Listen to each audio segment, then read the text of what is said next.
Ruslan. All right, I am excited to be starting this potential new series. So if you enjoyed this video, make sure you hit that like button, the subscribe, and all that good stuff about different personalities, different influencers, and some of their views, how I find them helpful and beneficial, and how I find them unhelpful, and how I think they may be incongruent with a Christ-centered, Jesus-following point of view and perspective on the world. And so the first one today is going to be highlighting and examining the view of Kevin Samuels. If you guys don't know who Kevin Samuels is, he's exploding on YouTube. He is an image consultant from Tulsa, Oklahoma, and he's done a phenomenal job growing his YouTube channel and figuring out ways to be helpful and polarizing at the same time. And so what he does more or less is a call-in show. So just think of like Dave Ramsey relationship guru vibe. Another interesting thing is he claims to be a Christian. He claims to be a churchgoer. He claims to have ran the singles ministry at his church. But as you'll see later on in this video, so make sure you watch till the very end, there are definitely some things that I think are unhelpful or incongruent with a Christian-centered worldview.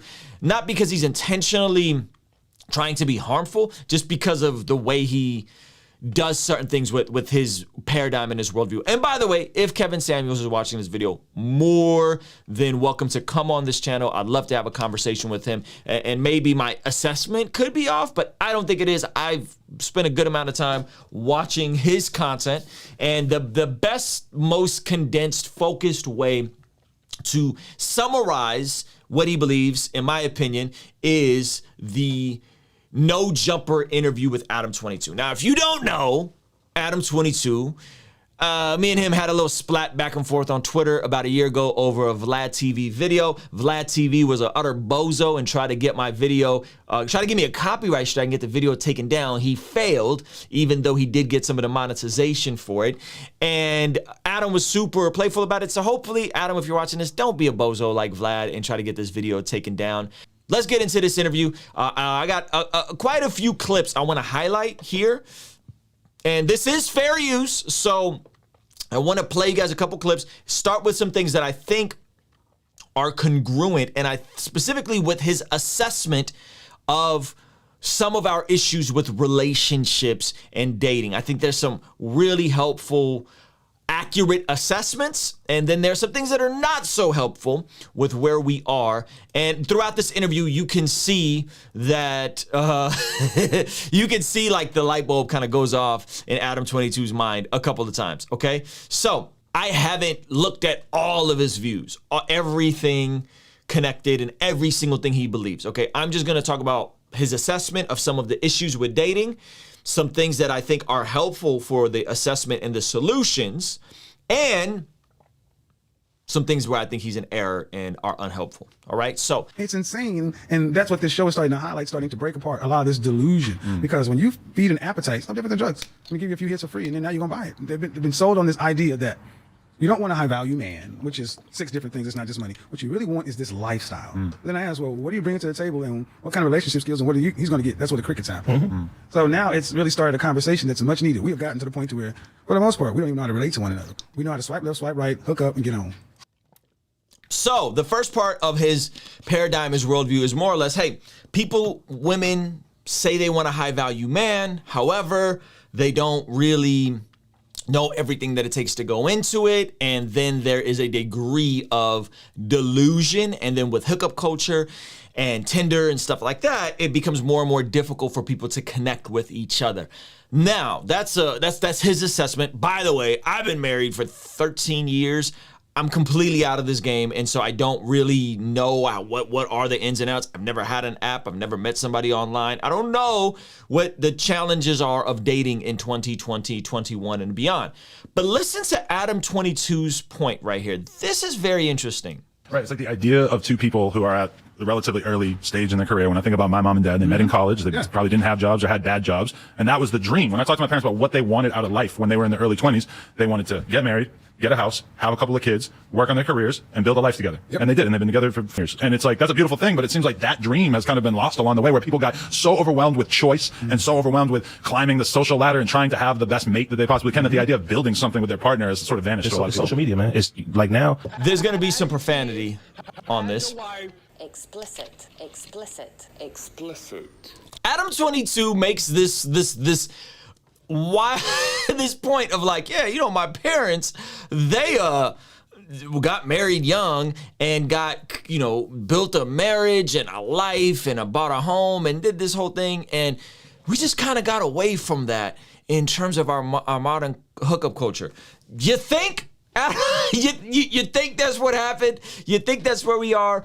And so what happens in these calls that Kevin Samuels takes, he takes these calls and he's like, hey, we have men who are desired by women, high value men that make, you know, multiple six figures, so on and so forth, and women who are the modern woman, quote unquote, it's according to Kevin Samuels, who want a high value man. However, they don't have the reality and the healthy expectations of what their own worth is and what their own value is to the perspective. And so you got women who are the modern women, living a Sex in the City lifestyle up until their 30s, and then they all of a sudden want to settle down and get a high value man. But a lot of Kevin Samuels' point is like, well, what are you bringing to the relationship? What are you bringing to the table? Why would a top earner 1% want something like this? And then he even goes on to say that men who he knows that are in the 1% in, you know, making 300, 400,000 a year, they're already married.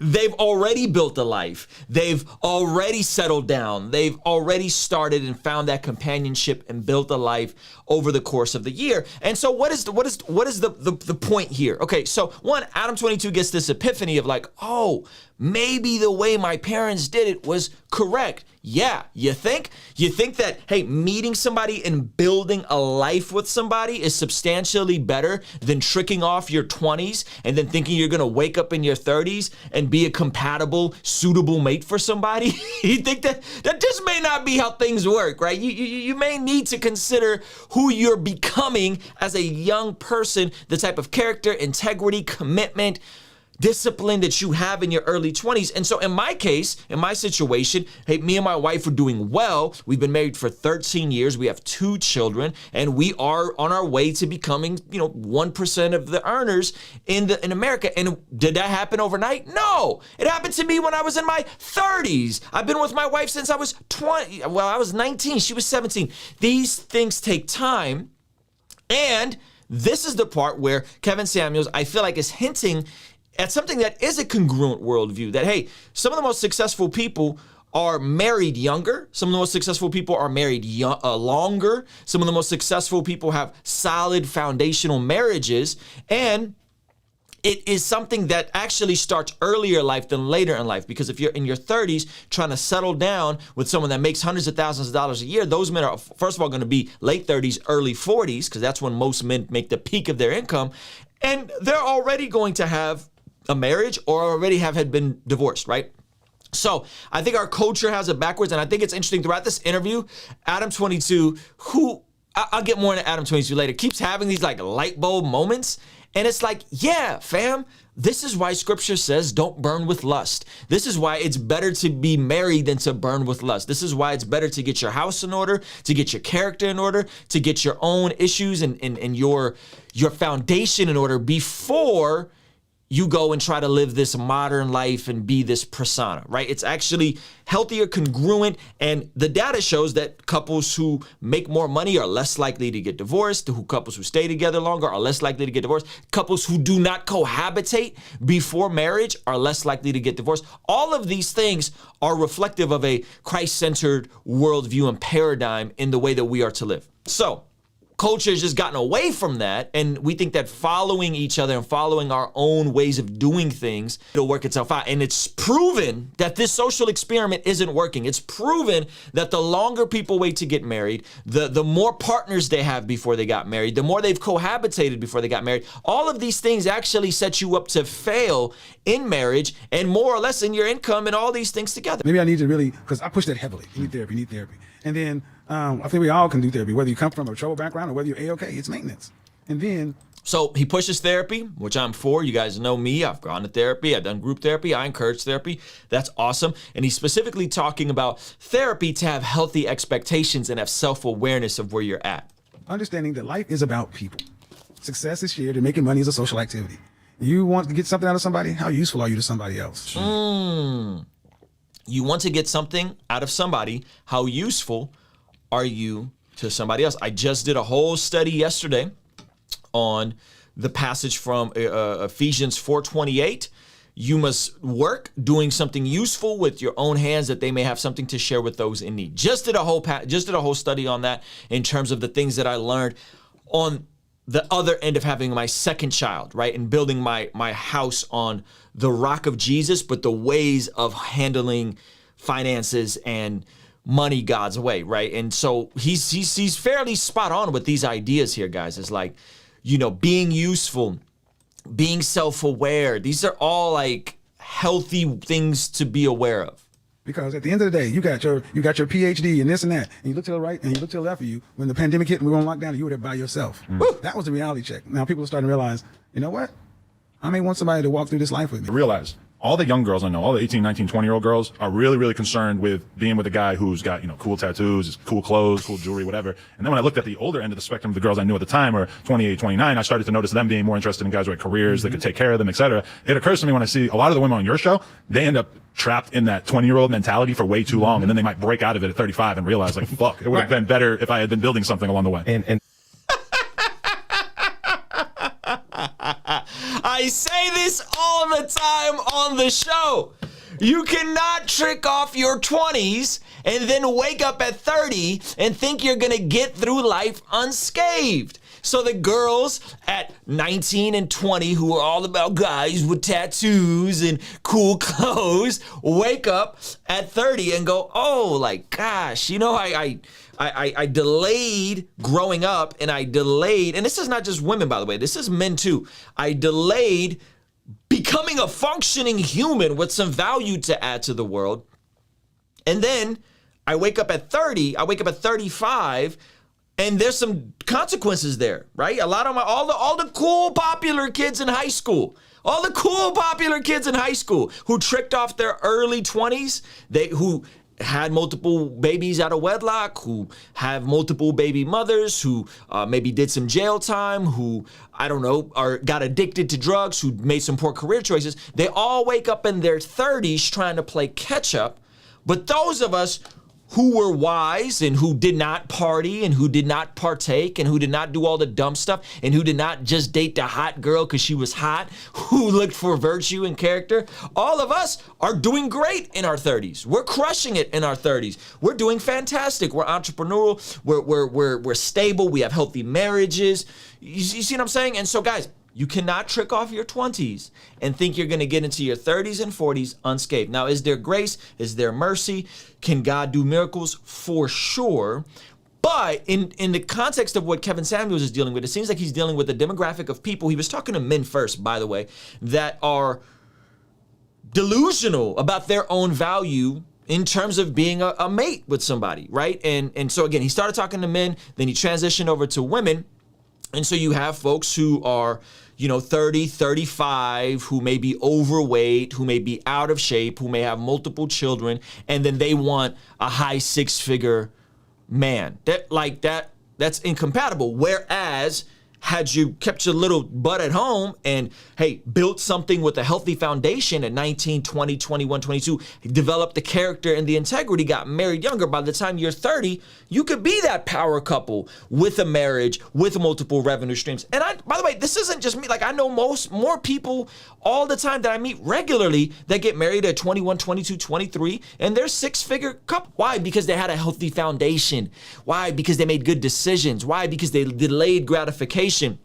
Why? Because they knew what they wanted out of life. They knew early on that, hey, I want to own my own business. I want to do work that matters. I want to be a mom. If you construct your house on the ways of Jesus, if you build your life not on the sand, right? But on the rock of Jesus, and you work through these things early on, and if you have trauma, you go to therapy, you get counseling, you work on your integrity, so on and so forth. These are the things that you end up being more stable in. When we talk about turning down the plumbers, I'm like, you not realize we college guys that go to school in the suits, we just look like money.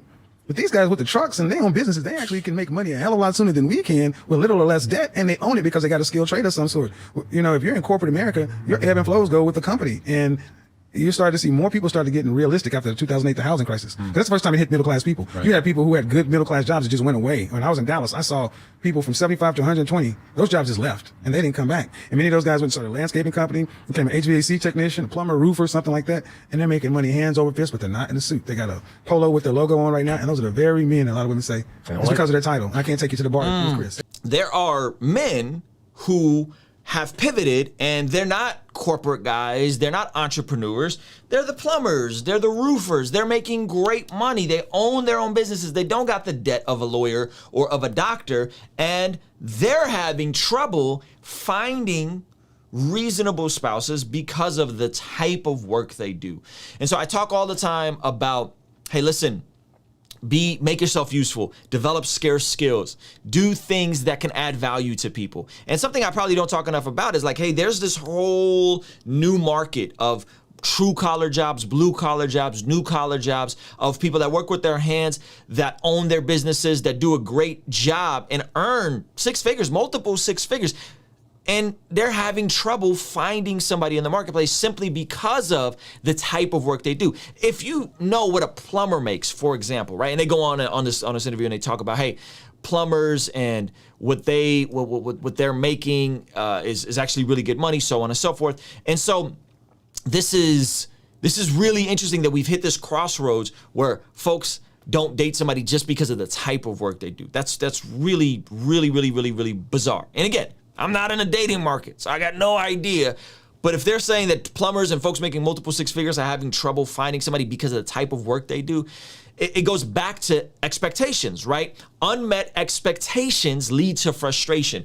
If you have these grandiose expectations of, hey, I want somebody that is a multiple six-figure earner, who is present in the home, who is loving, who's patient, who's handsome, has abs, is attractive, and what are you bringing to the table? And then those expectations aren't met, and then you become frustrated and you grow bitter. Again, pretty solid assessments of what I see when I look at the world of folks tricking off their 20s. Now, he nails this idea down to magazines and media selling people on a lie. And now we're gonna talk about the root of some of this stuff. And this is at the 1 hour 19 mark. And then we're gonna get into the things I disagree with him on here in just a second. So just follow along with me. Of cosmopolitan journalists is what started this in the first damn place. Read Subverted. Cosmopolitan journalist is what started this in the first place. Listen up. And she talks about we openly sold delaying marriage, consequentless sex, and reproductive choice. This is what Cosmopolitan intentionally sold women. Listen closely. Sold delaying marriage. Delaying marriage. We sold women delaying marriage. Consequentless sex. Consequentless sex. And reproductive choice. And reproductive choice. And telling them that these women weren't in New York City or LA, said put them in middle America, around the world, and call her Erica, and take city landmarks and put things in there to make it seem real, and lie about it if you have to. So if the journalists want to come at me, what they're going to do is go look at their own damn profession and realize that you guys are the reason this is propagated the way it is. Journal. Interesting. The difference with men is that you aren't carrying a human inside of you, right? Whereas a woman carries a human. It's a bit different. So, but he's saying there's specifically a shift with feminism, whereas initially feminism was, hey, we want to give women the choice to stay at home or to be in the corporate world. I'm all for that. My wife worked a job prior to having kids. I'm 100% for women having the choice to be entrepreneurs, to be in the corporate world. I just had a daughter. I'm all for that. What he's getting at is the notion pushed on by media that you could have everything. You can have a thriving career. You could be an amazing mom. You can be an amazing, wife. You could have an amazing marriage. You could have an amazing husband who has six-pack abs, is gorgeously attractive, and you could have all the above. And those of us that have been married, those of us that have had kids, you just know that's just not how it works. It's very difficult to orchestrate all of that, right? Like there are exceptions of power couples and situations where people are entrepreneurs, they build business together, but that is so rare. And his assessment of the root issue is that, hey, this was a lie that was sold to us, programming women to believe this stuff by Cosmopolitan, portraying a Sex in the City type of lifestyle in not just in New York and LA, but everywhere, middle America. It's interesting because sometimes it feels like within hip hop or, you know, black entertainment or whatever, that a lot of times they want, the media perhaps wants the liberal attitude, the leftist attitude to be. A lot of times in hip hop, the media wants the leftist attitude. I gotta slow this down because Adam 22 like just ceases to amaze me in this entire conversation. Sort of the default attitude. Mm-hmm. They want the liberal leftist attitude, the inconsequential sex, sexual liberty, do what you want, trick off your 20s, have no consequences. They want this to be the normal paradigm. And I think more often than not, it seems like it's somebody more along your lines who really is kind of the center of the conversation. Like the average person watching this kind of content probably falls in line a lot closer with your way of viewing the world versus the sort of myth that has been spun about everybody in that community wanting to hear sort of like woke propaganda all the time. Right. And then some. Wow. It is Adam 22 talking about, you know, there's he called it woke propaganda in terms of the Sex in the City lifestyle being propagated through media, culture, so on and so forth. And he's saying most people watching this are actually after what you're talking about, Kevin Samuels. Okay. This is so ironic coming from Adam 22. Adam 22 keeps getting these epiphanies. And it's like, bro, you're literally propagating this stuff with your platform, with the type of content that he's making. You're propagating this stuff, right? And we're gonna get into his involvement with the PORN and his, you know, his lady and this whole thing. But you literally are a part of what's happening in culture and this lie that people are being told of this rock and roll lifestyle. And the majority of people can't handle it and don't handle it. And again, all the cool kids in high school that tricked off their 20s are now in their 30s and they're kind of losers now, if I'm honest, right? Here's where everything, I think where I have to then say, okay, this is where I draw the line, Kevin Samuels, this is no longer congruent with a faith-centered worldview. Check this out. That's never happened before, where guys have chosen to just say, no, the game's rigged, I'm gonna just put the ball down and I'm gonna go here. Now, you have an abundance of adult entertainment online now. You got, yeah, man. So they pointed at Adam 22 for the adult entertainment online. Interesting, okay? Again, what's fueling this, right? What's causing some of the dysfunction in this dynamic that we're experiencing? It's this. It's on the male side. It's this. This is the ironic side of this entire conversation. Is Kevin Samuels could sit here and say, well, women, they have unhealthy expectations, so on and so forth. Yet he's pushing for what? Adult entertainment. You got adult entertainment. Yeah. I used to keep the fat porn collection. So you got. I used to keep a fat porn collection. I'm in there. He's important. He's super explicit. Hey, man, we made a lot of money on OnlyFans, my friends. We made a lot of money on OnlyFans. See, and the thing is, you have more access. And here's the thing: back in the day, it used to be kind of taboo for guys to go to escorts, and I openly promote. I've taken an escort to a company function. Really?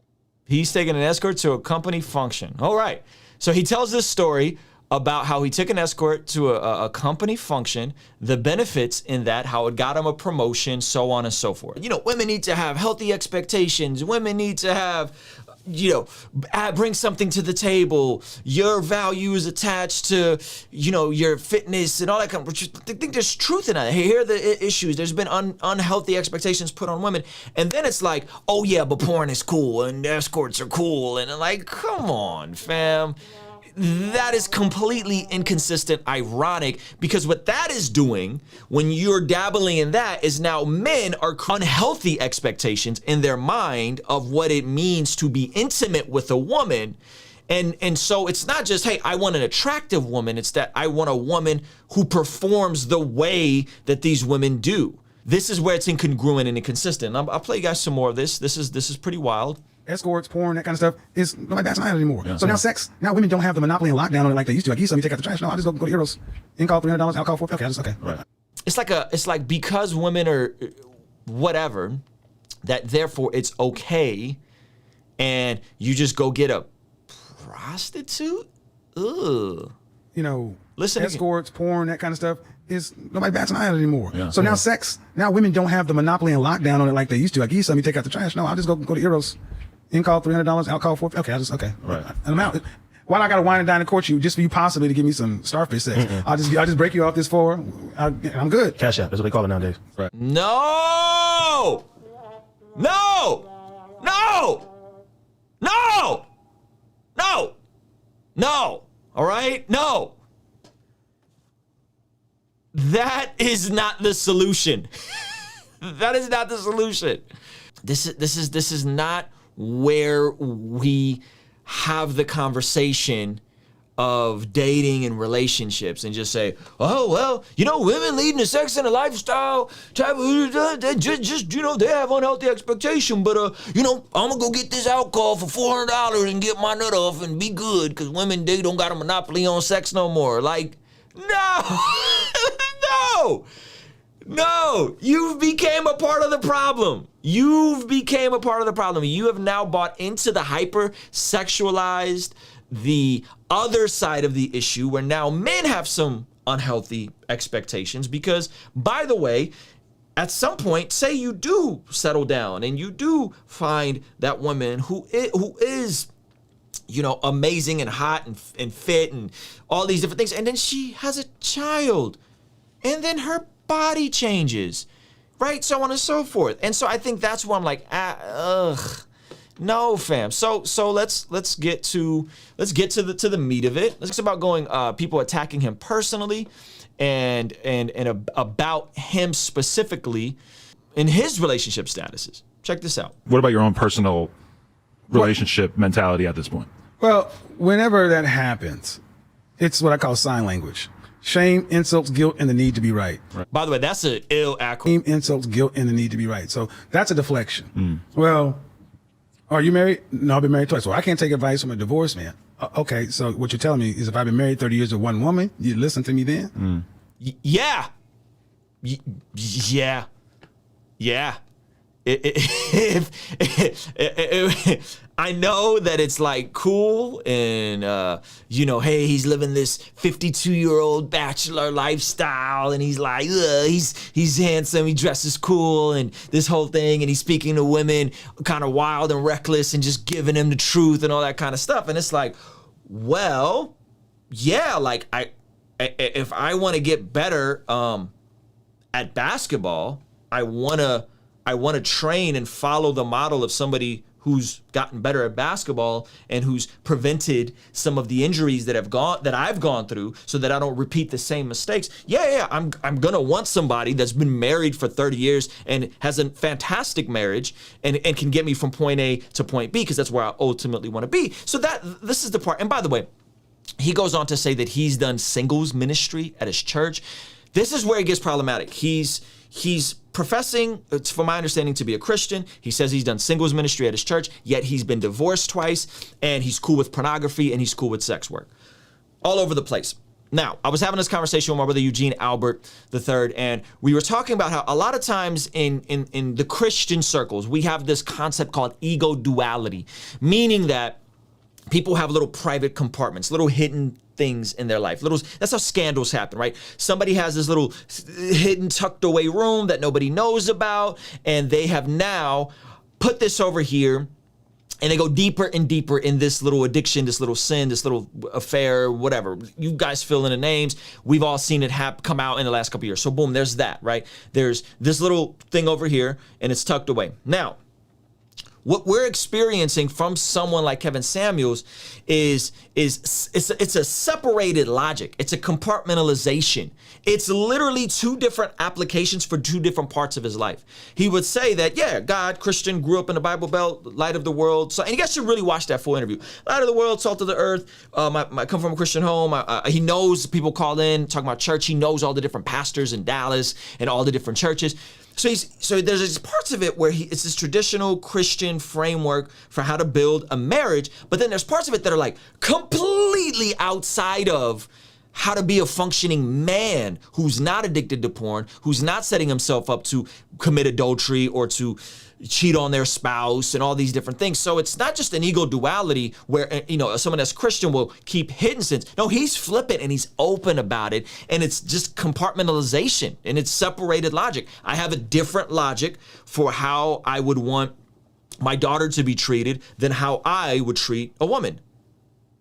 What? Yeah, and there's men like that. There's men like that who have daughters who engage in fill in the blank, right? It's a double standard, and it's not my faith and me abiding in Jesus impacts the way I see everything and everyone. Everybody's an image bearer of God. So I can't go there with that person because that's an image bearer of God. That's one of God's daughters. I can't engage in that activity. I can't be a part of that community. I can't go there because the way I see the world, everything has to be filtered through Jesus, people being image bearers of God, and what that means for every area of my life. My sexuality, my marriage, who I am as a husband, who I am as a father, who I am as an employee, so on and so forth. I can't, I'm definitely not compartmentalizing and having separate rooms for, I'm a Christian in this environment, I'm doing something different. And I'm definitely like,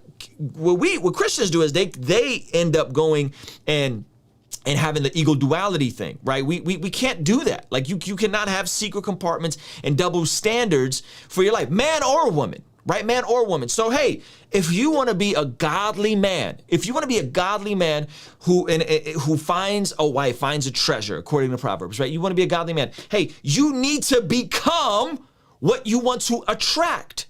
And you need to be willing to grow with a woman to become who you want to be in your relationship, right? It's not all just about the physical things. Your character and your integrity and your work ethic and the things that are expected of you have to be there.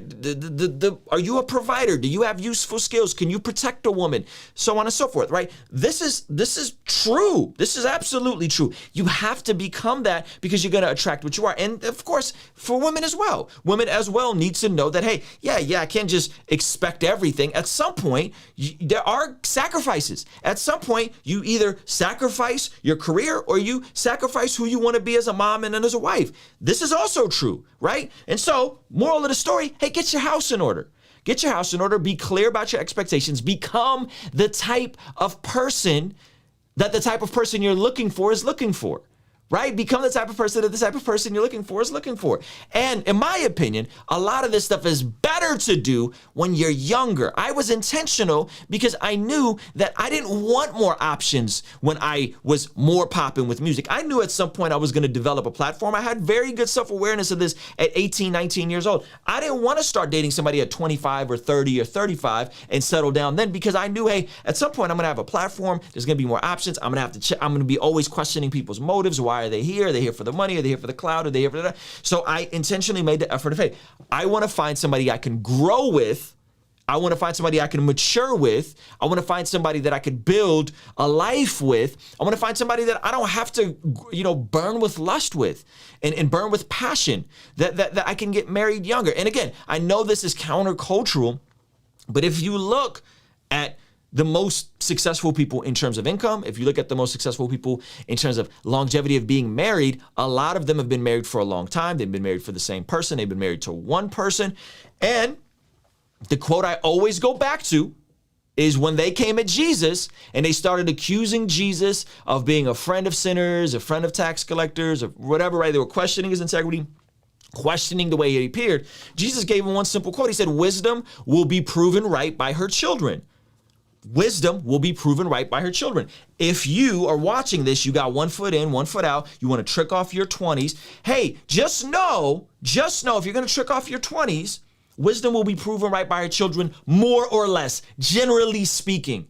Right? And I'm not trying to be a jerk. Like, I'm not trying to be mean by saying the folks who trick off their 20s tend to end up being losers in their 30s and 40s. I'm using generalities the way Kevin Samuel does, that more or less, if you live and it's all about you and your flesh and what you want and what you feel and my way or the highway, you live that life in your 20s. By the time you get into your 30s and your 40s, it's going to be difficult for you.